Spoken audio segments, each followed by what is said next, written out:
বাংলাদেশের ফেনী জেলা, যার আয়তন মাত্র 928 বর্গ কিলোমিটার। এই জেলা কি বাংলাদেশের ভেতরে না বাহিরে? এই জেলাতে সরকারের কোনো কর্তৃত্ব আছে নাকি নেই? এই জেলাকে কি কিছু উগ্রবাদী গোষ্ঠী স্বাধীন করে নিয়েছে? এর আগে একই ধরনের প্রশ্ন উঠেছে ব্রাহ্মণবাড়িয়াকে নিয়ে। সবার মনোযোগ যখন ব্রাহ্মণবাড়িয়ার দিকে, তখন উগ্রবাদী মব সৃষ্টিকারী সাম্প্রদায়িক জঙ্গিবাদী ধর্ম ব্যবসায়ী গোষ্ঠীটি নতুন করে তাণ্ডব সৃষ্টির পায়তারা করছে ফেনী জেলায়। তারা কি করছে চলুন কিছু নমুনা দেখাই।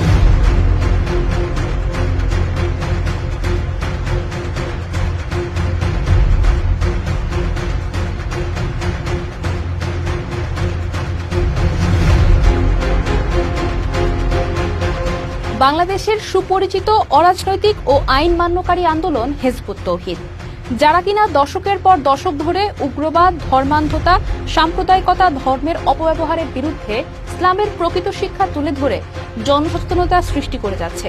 ফেনীতেও তাদের কার্যক্রম প্রায় 30 বছর থেকে চলছে। সভা সমাবেশ, মিটিং, আলোচনা, পুস্তক, পত্রিকা প্রচার, নানানভাবে সরকারের যথাযথ কর্তৃপক্ষের অনুমোদন নিয়ে শান্তিপূর্ণ উপায়ে ইসলামের প্রকৃত আদর্শ তুলে ধরছে হিজবুত তৌহিদ। অথচ একটি উগ্রবাদী গোষ্ঠী, যারা প্রচন্ড অসহিষ্ণু, উগ্র, যারা মোটেও ইসলামকে ধারণ করে না, ইসলামের মহত্ব, সম্প্রীতি, উদারতা, সকল মতের শান্তিপূর্ণ সহাবস্থানের ধারণাকে তারা স্বীকার করে না। ধর্ম তাদের কাছে কেবল রুটি রুজির হাতিয়ার। এই গোষ্ঠীটি আন্দোলনের সদস্যদের বিরুদ্ধে শুরু করেছে ষড়যন্ত্র, মিথ্যাচার।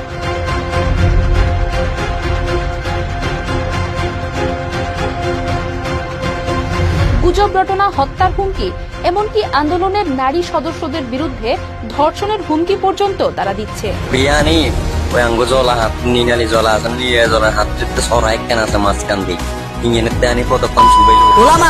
যদি মাঠে নামে তোমাকে খুঁজে পাওয়া যাবে না সেলিম, তোমার অস্তিত্ব থাকবে না সেলিম।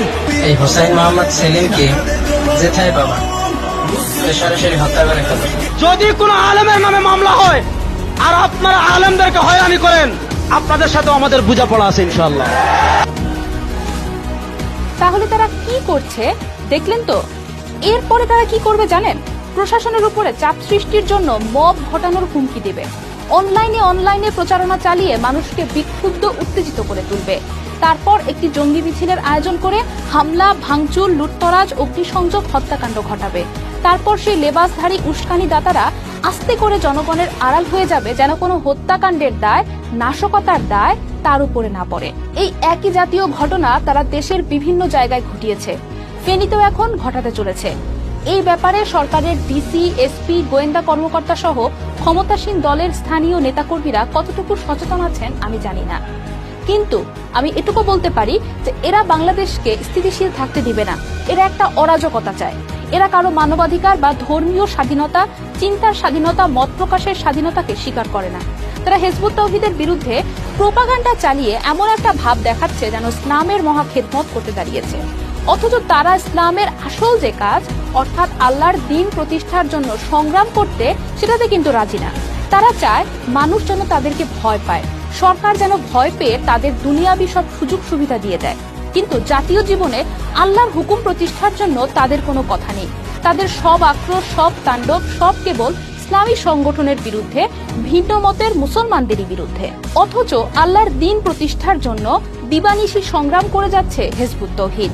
এই তো সেদিনও ঈদের জামাতে দাঁড়িয়ে হিজবুত তৌহিদের শীর্ষ নেতা ইমাম হুসাইন মোহাম্মদ সেলিম হাজার হাজার মুসল্লিদের সামনে ইসলামের বিজয়ের ঘোষণা দিয়েছেন।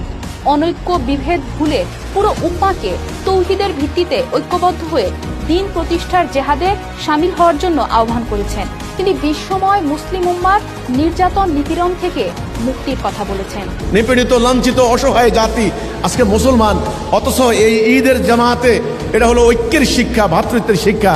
আজকে আমরা যে দেশে বাস করি, প্রতিটা বছর নতুন একটা দল সৃষ্টি হয়, হাজার হাজার দল সৃষ্টি হচ্ছে। এক দল আরেক দলের স্বার্থ নিয়ে মারামারি, খুনাখুনি, হানাহানি করছে। মুসলিম বিশ্বের এই করুণ দুর্গতি দূর করতে হলে একটা কথার উপরে আজকে তাদেরকে আসতে হবে। সেই কথাটা হলো লা ইলাহা ইল্লাল্লাহ মুহাম্মাদুর রাসূলুল্লাহ। আপনারা তাড়াতাড়ি এই তাওহীদে ঐক্যবদ্ধ না হলে আপনারা আগামী দিন বাঁচতে পারবেন না, মুসলিম বিশ্বের এই দুর্গতি দূর করতে পারবেন না। হিজবুত তৌহিদের ইমামের বক্তব্য আপনারা নিজেরাই শুনলেন। তাহলে এমন একটি দ্বীন প্রতিষ্ঠাকামী আন্দোলনের সদস্যদের বিরুদ্ধে কেন এই মব সন্ত্রাসের পায়তারা? এভাবে তারা একের পর এক নৈরাজ্য সৃষ্টি করে যাবে, আর আপনারা কি নির্বিকার থাকবেন? এই প্রশ্ন রেখেই আজকের এই ভিডিওটা শেষ করলাম। তবে মনে রাখবেন, আজকে আপনি যে অন্যায়কে প্রশ্রয় দিবেন, কাল আপনি নিজেও সেই অন্যায়ের শিকার হবেন।